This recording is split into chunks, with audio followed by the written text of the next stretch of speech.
Steam, the online digital distribution platform developed by the Valve Corporation and most renowned to all PC gamers all around the world. Steam is probably most iconically renowned for its biannual Steam sales and low-budget gaming prices.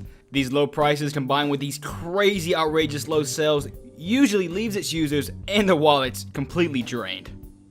Since its initial launch in 2002, the program has become exponentially successful. Nowadays, it's more of an inconvenience if PC gamers try to purchase a video game from any other source.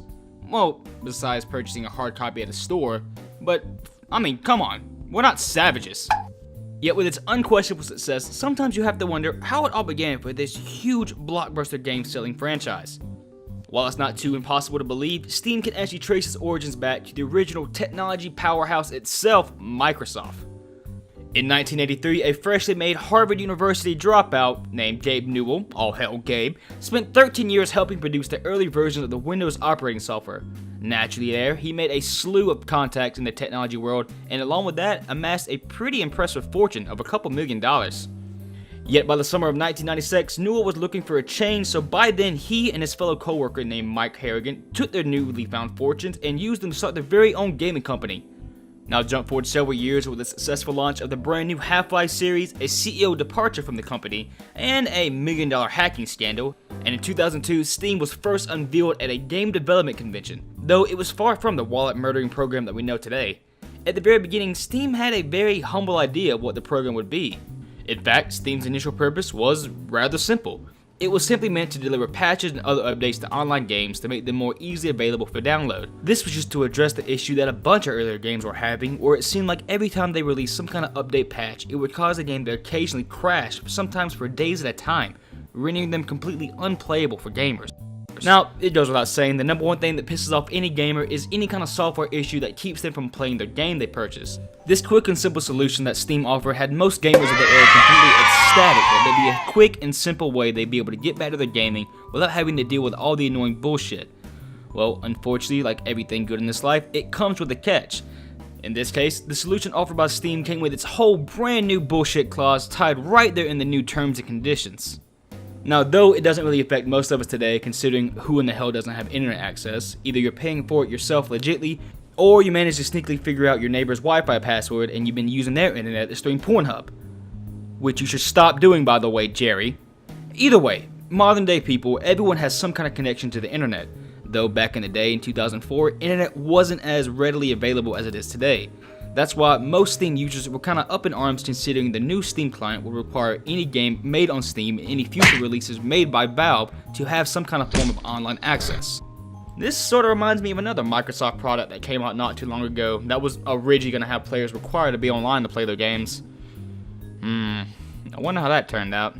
Though like an aged wine, blessed by the god himself Gabe, Steam eventually got better with age. The previous technical kinks that marred the early platform, causing it to be severely unreliable, be frequent to crashing, and frequently knock players offline for no good reason, were eventually all smoothed out, and it became speedily and readily available.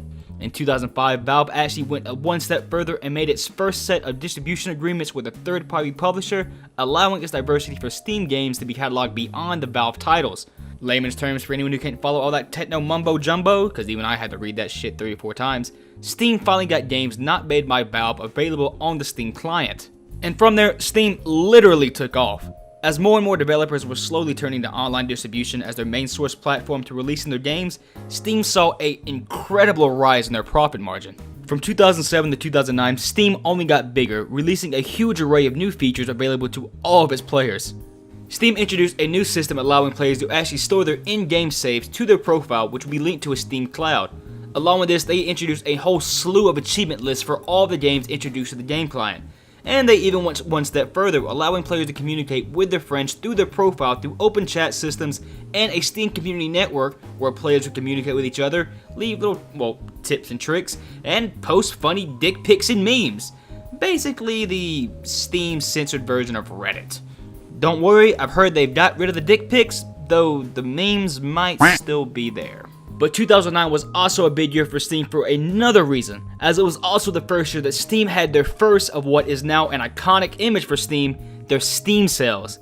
Their first sale ran on December 23rd, 2009 until January 3rd, and during the sale, players were seeing for the first time games that usually ran for $50 to $60 marked down the prices to sometimes 80% off. It goes without saying, it left some players kinda, well, damn. Let's just say damn. Now, since its first sale in 2009, Steam has consistently had these completely market-breaking sales. Now, these sales usually take place sometime in the summer or during the holiday season. The Steam sale has become such an iconic image for Steam, there is actually whole huge theories, conspiracies, flowcharts, and etc. for the best way to be able to make sure you get the game you want from the Steam sale at the lowest possible price.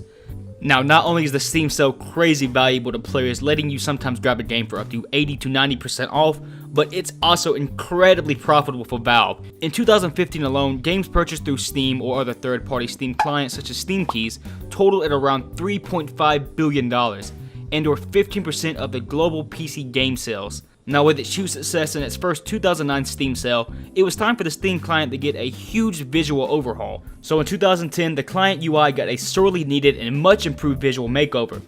The new update allowed players to be able to search for user-generated content in the Steam Workshop, buy non-gaming apps, check your profile through the Steam client alone, or through the new Steam released smartphone app. Now, after its visual update in 2010, not much happened to the Steam client until Steam received its first software application update in 2012. This application created the Steam Workshop, which was a service which allowed users and developers to create their own modifications to the already existing gaming programming, changing any content which is supported by the workshop. At first, the client was only allowed to be used with Team Fortress 2, but soon it was extended to include other games as well.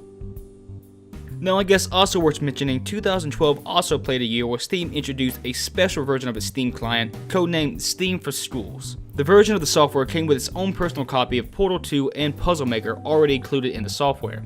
This special version allowed users to be able to construct their own custom game levels. The program was made with the hope that it would somehow allow developers to grasp an understanding of what it actually took to be able to understand mass, weight, impulse, gravitation, and acceleration when developing video games. Because you know, that's what every gamer wants to see in a new video game update. More educational value. Now, after Steam was done trying to make education more entertaining, they went with sort of a different approach, and they announced and released something called Steam Greenlit. The basic idea behind Steam Greenlit, it was a way that the users could be able to tell Steam what games they would like to see added to the service. The way it would work is developers were able to submit the information about their games and their early ideas about what they wanted their games to be. From there, users could pledge their support, leave comments, and then choose their backing about what game they want to see eventually come to the Steam marketplace. From there, Steam can take the information they receive and sort of see what games are going to be popular and what other games are going to flop. If only they had done that with No Man's Sky, it would have saved me a lot of shitposting. Now, after Steam got done introducing Steam Greenlit, Valve slowly introduced new elements of Steam, about maybe 1 or 2 additions every year. The big ones are its Big Picture mode, which was introduced in 2012, which was basically a precursor to let us know that the Steam hardware, aka the Steam Machine, was finally on the way.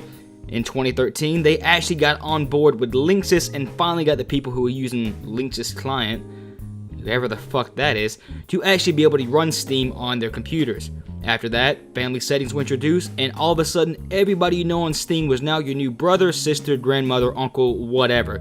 Basically, your family just grew tenfold, considering you were able to share games with whoever was in your quote-unquote family. Now, for the big steaming pile of the Steam Machine. Wait, no, not that one. That's actually useful. There it is. When Valve first announced the Steam Machine with the idea to be able to play basically a PC from the living room, where you're able to sit on a couch yet still get the same kind of gameplay as a PC, it was questionable. Maybe it could work, but I mean, no. The idea was good, but there's a reason you play games on a PC and not on a console with a controller. Some people prefer maybe the feel of a mouse and keyboard over controller. Others maybe prefer the high-paced gameplay that usually comes on PC over consoles. However, all of this is irrelevant considering when this console first launched, it had major operating software issues. Several players had reported that they weren't able to play their brand new games if they were not compatible with Steam's brand new operating software with the console. That, combined with the fact that players were reporting poor performance on a console they just got done spending $400 on, that they expected to be the big console killer. The complaints go on and on. Some users complain about they don't think the console actually flows well when compared to its PC counterpart. Other people were not a fan of the controller itself. There's a list of grievances for why the Steam machine was not the ideal image that it was pitched by Valve. Now, if you want to get more information on this yourself, there's tons of videos out there. I mean, you're competent enough to look this up. Just type in Steam machine reviews. There's huge YouTubers who got their hands on these early access Steam machines, and you can just base your opinion off that itself. But moving on to Steam's latest hardware release, something that actually fucking works and works beautifully, the Steam VR headset. Now, with the gaming world constantly evolving at such a fast pace, it makes sense that Steam is going to get on the virtual reality franchise. The mode enables users to actually play the big picture mode in order to play any game currently on their Steam library, all in a sort of virtual theater display. Meaning, while looking through the headset, you can scroll through your library, choose what game you want to play, load it up, and hop right into the game. The mode was first introduced for the Oculus Rift headset back in 2015, and from there, from the results from that, they've moved forward to actually allowing the software to branch out to other VR headsets. With the growing trend of constantly seeing more and more VR headsets being produced and more game developers coming out with virtual reality games, it's a safe bet to assume that this is a trend that's not going to be disappearing anytime soon. Unlike the Steam machine.